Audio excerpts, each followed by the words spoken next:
आत्ता तर खरा विषय झालाय.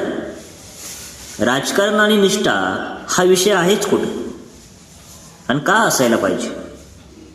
जो माणूस विकास करतो त्या माणसाच्या पाठीमागं आपण ठामपणे उभं राहणं यामध्ये गैर आहे कुठे.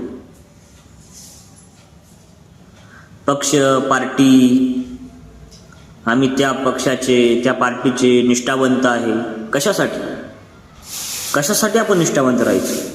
मानवी हक्काच्या प्रत्येक गोष्टी जर आपल्याला ज्या माणसाकडून ज्या पॉलिटिक्स ज्या पक्षाकडून मिळत असतील त्या पक्षाकडे आपण असणं याच्यामध्ये गैर काय.